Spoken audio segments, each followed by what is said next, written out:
Should foreigners be worried about coming to Medellin still? Recently, angry locals have been sticking up posters in the most touristic parts of the city. Is there any chance that they're going to be victims of any kind of violence? Gentrifiers go home. Digital nomads, more like temporary colonizers. The reason why the locals are so mad? Absolutely skyrocketing rental prices, mainly caused by the rise in the popularity of short-term rental applications such as Airbnb and Booking.com. Couple this with the huge influx of tourists which are arriving in Medellin every single day, a city which has famously had its share of problems, now has a brand new one. I'm here with Mateo, and he's going to help us kind of unpack this issue of gentrification and the problem that some locals are having with foreigners coming into their city, living here, raising the prices. Do you want to introduce yourself first so everybody knows who you are and why we should listen to you? Sure.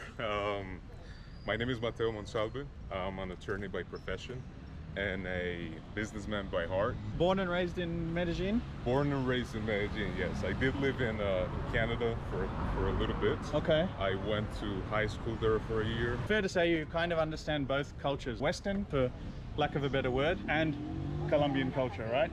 Yes, a little bit, you could say so, yeah. Okay, let's get straight into it, yeah? I've seen a lot of these signs popping up where people have been saying different things. Gringo, go home, stop the gentrification. And last year, if you guys didn't know, Medellin received 1.3 million visitors. Am I fair in saying that in the last 5 years, the tourism has really boomed? Yes, even despite COVID, people kept on coming. I believe that even COVID might have been a catalyst for people to start coming even more and be more reassured about the fact that they wanted to give Medellin a try. Can you touch a little bit on the growth of tourism, first of all, in Medellin? Because I know maybe 10 years ago, not many people were coming here, right? Maybe 15 years ago, it was still a little bit dangerous. Things were going on. People were still a bit scared. When did tourism start, I guess? The first flocks of tourists started coming? And then when did it start really picking up and ramping up? We did get to see an increase, I would believe, in the last 10 years. Before that, the only people I might see that were foreigners would be like teachers and stuff that were in the school that I would go to. Okay. But that was completely unusual. Now you see people on the streets like from all over the world very often. What's very uncommon in Medellin, obviously due to the fact that we had such bad reputation due to the violence that took place in the 90s. About 10 years ago, you started seeing the first few foreigners settling in the city. Yeah. Those people, you said they were teachers and stuff, they were working, obviously, they might have got a contract to come here and stay here. So when you saw someone like that, was it very surprising? Were you like, whoa, what's happening now? Yeah, usually you would categorize the people that would come to Colombia before that as very adventurous. Okay.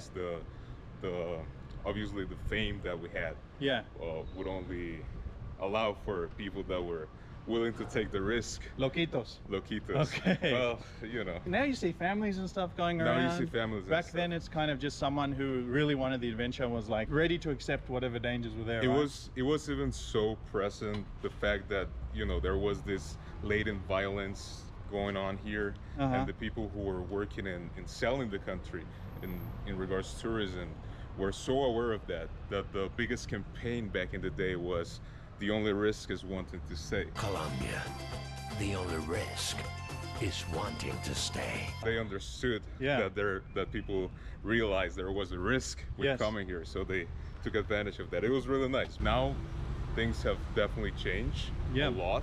Undeniable that there is still violence and such. It's not outrageous like it was beforehand.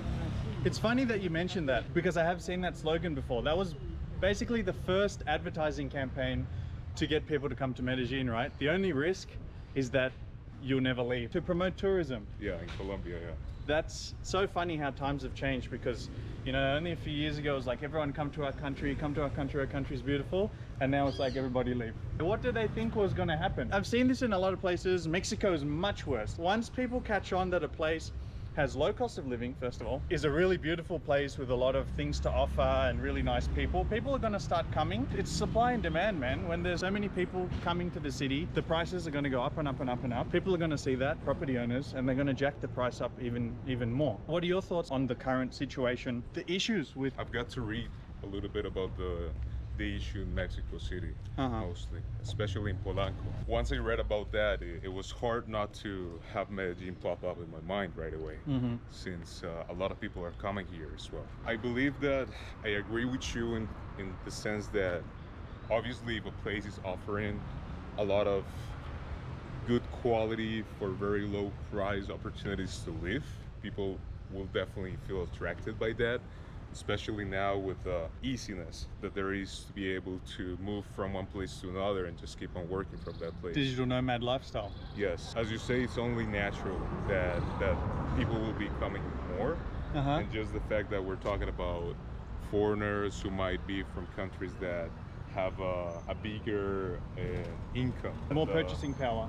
Yes, that have a larger GDP. I believe that even when you compare like the medium cost of living in the US to the medium cost of living in Medellin, you would be seeing that Medellin is like 30% of the cost of living compared to the US. And you're getting, well, just look at the neighborhood we're walking around. It's super beautiful. It's no wonder people will be showing up and wanting to live here. The rising prices and inaffordability for locals, is that just contained to the tourist spots? Mainly what I've seen in Poblado. Is that happening in other places? First question. And second question, is it going to spread everywhere and the whole city is going to be destroyed like people are talking about? I believe that it's only natural that it would start happening in touristic places. In terms of housing, at least when we're talking about short-term versus long-term housing, like residential versus commercial housing, we look at a very big difference in prices. That's only natural because we're talking about tourists who are coming here for a short period of time. You know, it happens here, it happens in anywhere. The prices tend to be much higher than if they were to rent a place for a longer period of time. The phenomenon that really has, I believe, sped up this situation has been the short-term rentals apps and platforms such as Airbnb, etc. Whether it will be spread out to the whole city or not, I wouldn't expect it to be like that, only because usually these properties tend to be in neighborhoods that are considered like high-end neighborhoods. Affluent neighborhoods. Affluent like, neighborhoods. Estrato 5 and 6. Yes, there is a lot of neighborhoods besides Laureles and Poblado. It's not really something that's only happening due to foreigners coming here. Okay.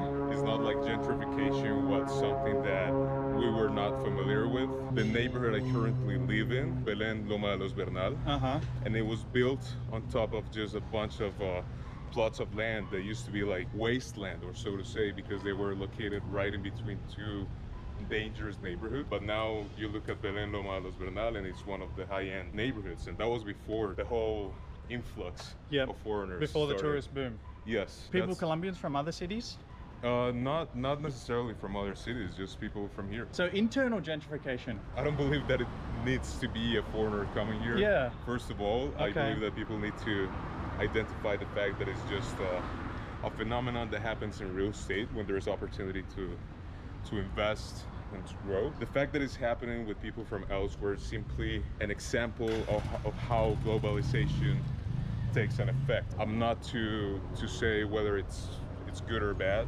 I believe it's just a phenomenon that is happening. There is not much you can do about it rather than see how you can make the most of it, enjoy it.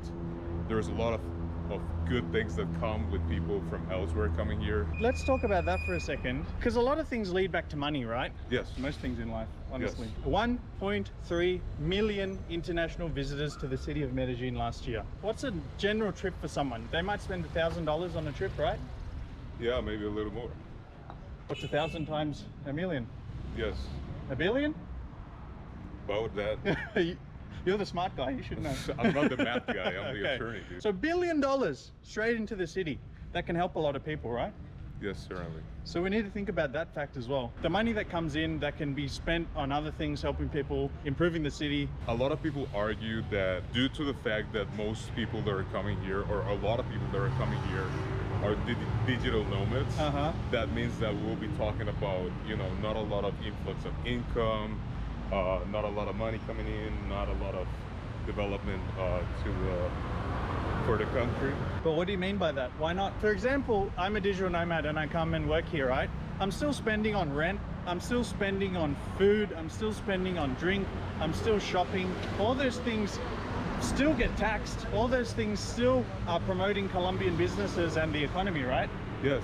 Yeah, so I was gonna say, so not only that, but also, for example, you're making content that promotes Medellin. People are coming here and starting their businesses. I know this for a fact because we help them start their businesses and get set up here. Okay. And there are a lot of people who are coming here bringing ideas that would definitely accelerate and increase the economy, make life better. It's hard to say whether something is good or bad. Again, I believe it might be good for some, bad for others. But it's also a lot of perception on how you can actually take up on the opportunities. I don't believe that it's only a money factor. I lived in Canada for a bit. Okay. And one of the things that I really appreciated about Canada was the fact that it was so multicultural. That year, Toronto was the most multicultural city in the world, and you would go around just like from a corner to another and see people from all over, just respectful of each other, respecting the rules, enjoying the fact that they get to live and raise their family in a good quality environment. Medellin used to be a very closed city back in the day. You would only see Colombians here, obviously due to the situations that we're talking about, violence and such. Even in 99, Colombia was declared a failed state. Imagine that. Just thinking about how back in the day we were so closed up to the world and people would not even think once about coming to Colombia. And now we're receiving people from all over. They're seeing that this is paradise on earth. I personally enjoy that. I think there's a lot of opportunities, not only in terms of businesses, but culturally. I believe this all drives innovation and growth. Absolutely. So I'm all for it. Things develop and change when you get outside ideas. Because if you only have the same type of people in the same place, they're only going to have the same ideas. But sometimes when people come from different countries and share a bit of their benefits and positive knowledge to a city, all that can kind of really gain momentum and really help the city grow, right? Yes, it's so nice. Like, it's a beautiful thing. That's precisely what I will be talking about. I'm sure there's more benefits than what we spoke about, but money and culture, two big things, and influx of new ideas, you know. The question I want to ask you is, sometimes when you see things like this pop up, people having issues with gentrification or general issues about things, right? They have a name for that in Oz. These type of people who find issues with everything, Karens. You know that term? Yes, I'm Karens, familiar with it. complaining about anything at all times, just a bit bitter type of people. My question to you, Mateo, is the people putting the posters up and complaining about gentrification and saying gringos go home and get out of here, do they have a genuine case, or is it the case that they're more being Karens? So hard question, I know. Hard question. Yeah, I personally am not on the side of the people who are being affected by this. I realize that that's simply a situation that is happening. So we worked in finding a way to make the most of it. I see it as an opportunity. Nevertheless, I'm certain that might not be the case for everyone. I understand why some people would be upset if, for example, EAFIT, the university that's right in the border of Poblado in the lower part. I would understand why the students from that university would be upset about this happening. The prices of what was usually their dormitories or their cheap apartments beside the university. Now most of them have been renovated and are being rented for 5 to 6 times the price that they rented it for. I never thought about that. So people who naturally may have been living in areas like Poblado and things like that, maybe for many generations, many years, now they might have been kicked out of their residence, right? Because the landlord wants to capitalize on the higher prices. And that's only understandable that the landlord would like to capitalize on the higher prices. But that's to be said as well, right? A lot of these Colombians are complaining about gentrification, but it takes two, man. You know what I'm gonna go? You know where I'm gonna go with this? Yes, gringos pay stupid prices. Dude, I've seen many gringos paying absolutely the dumbest prices I've ever seen. I googled yesterday Airbnb, and I went to Poblado and I filtered in terms of $5,000 and over per month. Your brain is breaking now, right? Thinking about that. Yeah, no, A lot of them $5,000, $6,000, $7,000. Yeah. We're not even that nice. It wasn't like a mansion or anything. It was just like a place with a couple of bedrooms and not bad, but people were paying it. But then I went and I looked at, because you can look at the host on Airbnb. Right. I don't want to mention any names, but it was like Colombian business names. Yeah. Even though gringos, we are idiots for paying dumb prices like this when in other suburbs it's meant much cheaper. The locals have seen that, hey, instead of charging 1,000 or 500 for this, I can charge 3,000, 4,000, 5,000 and make more money. It's hard to deny that definitely it takes two to tango in this case. It's just factors that go around the situation. Yeah. There's cheaper prices, good quality of life. The cost of living in the US, in the UK, and around Europe is getting higher in Australia. Why would people not be looking for other chances to live a good quality life but be able to That's make true. the most of their income? Well, the prices that you were mentioning were definitely, I believe, a little bit inflated. A little bit. I don't want to. A little. My God, it's not New York City, man. For any Colombians watching this, oh, we might just take a look at this for a bit. ¿Cómo estás? Bien, okay. Todo bien, parcero. Todo bien. Gracias, gracias. Todo bien. Vamos a seguir la buena. They're probably going to ask us to buy something, so we'll keep going. Yo sé que no, la buena. So we're here in the, this is 70, okay. This is La 70, La yeah. 70, the famous street of, Yeah, this is one of the famous streets of Laureles. this is probably the second most famous street or region after Provenza, right? Probably, yeah. Doesn't look like much now, it's more of a party street. Yeah, Laureles is a neighborhood that basically has stages of the day for all types of people. In the morning, you usually find older people going around enjoying the mornings, the parks. In the afternoon, is a little bit more busy, and then at night, you would see that the nightlife actually turns up. So it's very interesting. It's always something happening in Laureles. Laureles itself is a beautiful topic. Might do a video just on that another time, but let's get back to the topic at hand, okay? I'm kind of in the same boat as you. Maybe I pay a little bit more than you. Can you guess what my budget is? Monthly budget, maximum. For rent, Yeah, for rent. 1,000? $500. Nice. That would be more in range of maybe a bit high for a Colombian, right? That's about right. Yeah, that's about right. So there are definitely places you can find for cheap, but yeah, these prices, especially ever since I got back from Brazil like 3-4 months ago, just skyrocketing, man. It's going really crazy. One more thing I wanted to ask you. Foreigners might be watching this video. They've seen these signs, they're watching some Facebook groups, seeing some stuff on TikTok, because I've seen TikTok exploding with Colombians talking about this gentrification. Should foreigners be worried about coming to Medellin still?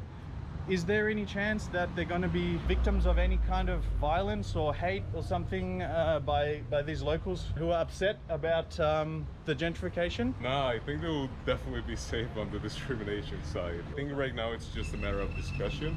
Okay. It's just a topic that's being discussed. Even local business people are calling for the debate, because this press basically said like, oh, gentrification, prices are going up due to foreigners.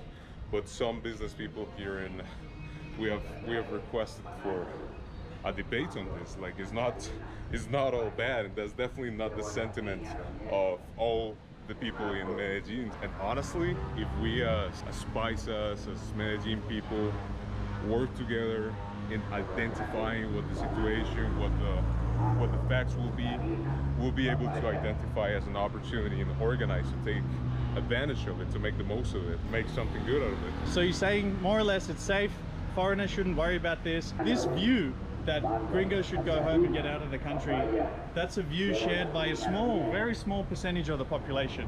Most people like you, they welcome foreigners to come here. They're proud, they want to show off their city, they're happy about it, right?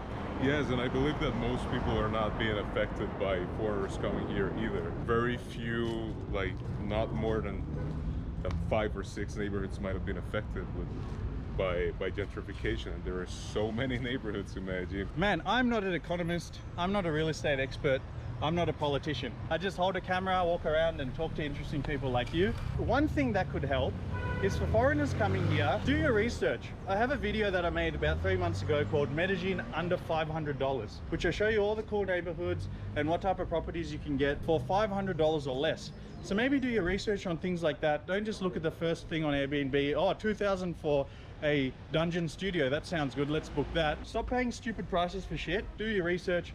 Book something that's worth the price, and eventually pricing explosion will burst and the prices will come back to normal. That's the best idea I can come up with. I'm not the most smartest guy. What about you? Yeah, I agree with you, dude. That's a good proposal. That's a good start, at least, right? There definitely should come a time in which things become more stable in terms of house pricing here. There definitely are laws in place that protect house pricings for local. So yeah, I already believe that there are some tools that will definitely allow for this to be more of an opportunity than a damage or a situation that would actually affect the local community. It's always good to be open-minded. This is not something that's exclusive to Medellin. It has happened elsewhere. It has happened in the US. It has happened in Canada. I had such a pleasant experience when I went to live in Canada, so I want for people to be able to have that experience when they come here. We should definitely take down the barriers of nationality and color and just understand that we're all humans inhabiting this world, that through dialogue and communication we'll be able to find better ways to live in this world and actually enjoy living together. Well put. You put it very, very nicely.